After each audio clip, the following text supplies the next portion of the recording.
Leader, third party. Honourable Speaker, we've talked about the last 16 years. We've talked about the 1990s. Let's talk about the future now. In the second quarter of 2018, British Columbians bought 2,564 electric vehicles, more than 3 times the amount bought in the previous year. Across our province, dealerships can't keep EVs on their lots.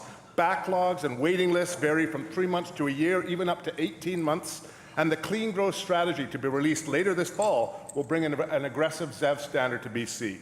Charging infrastructure remains a barrier for widespread EV adoption, and BC Hydro, which has installed a few fast chargers recently, has done so by giving away the electricity for free. This has led to large lineups as locals get electricity for free, while those who need it and those who want to pay for it have to wait in line hoping to get a charge at some point down the road. You know, BC manufacturing companies like Electromechanica, Envirotech Electric Vehicles, Zero Knox Inc. are looking to set up here in British Columbia, manufacturing facilities that want to grow our economy and meet global demand. My question is to the Premier. What is his government doing to encourage private investment in electric vehicle charging infrastructure and EV manufacturing in BC?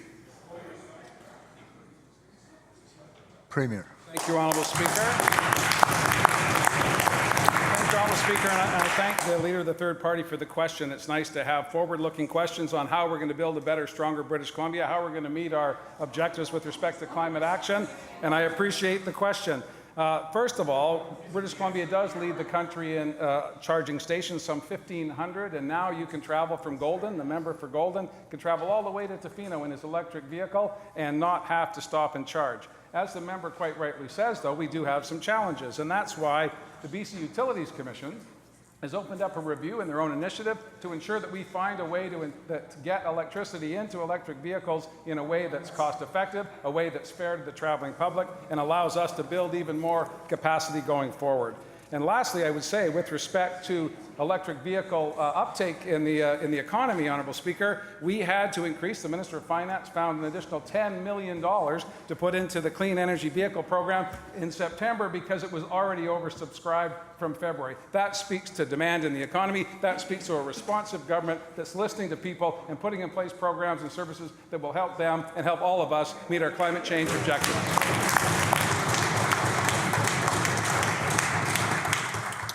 Leader, third party on a supplemental. Thank you, Honourable Speaker. As the Premier mentioned, obviously there's nearly 1,500 EV charging stations in British Columbia. Almost all of them give away electricity for free. Some are private, most are not. The free model, Honourable Speaker, is rapidly becoming unsustainable as more and more British Columbians move towards EVs. To sell someone electricity in this province, you must be registered as a public utility, unless you get some very difficult to get exemption. Oregon, California, Washington, Ontario, New York, and a number of other U.S. states have already exempted EV charging from energy regulation. Resale of electricity is permitted like a gas station without prior approval, and prices are set by the market. Of course, safety, consumer protection, and other considerations are indeed regulated. My question then to the Minister is this. The type of approach that encourages private investment in vehicle charging infrastructure in British Columbia is exactly the direction we want to go. What and will the Premier commit his government to updating BC's regulatory environment for EV charging stations immediately after receiving the recommendations from the BC Utility Commission report he referred to? Premier.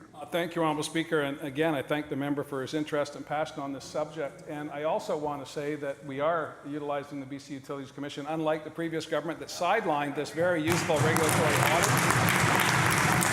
We're using the BC Utilities Commission to determine the best way forward. The member is quite correct. He's looked into this diligently. We do have some challenges with respect to giving away energy in some places and overcharging in others, and a regulatory framework that meets the needs of the traveling public and allows us to meet our climate objectives over time is the right way forward. And I look forward, as all members I'm sure do, of the Utilities Commission reporting back in the fall, or in the next number of weeks, I expect, on their proposals going forward. But I also want to touch on another component of the question that the member asked, and that is, how can we incent and attract the development of the creation of construction and the implementation of a program that has a clean, green, innovative hinge to it. And that would be left to the member for Surrey Wally, the Minister of Jobs, Training and Technology, who appointed the first Innovation Commissioner in BC's history, so that we can have an economy that works for everybody and looks forward, not backward, like the people on the other side.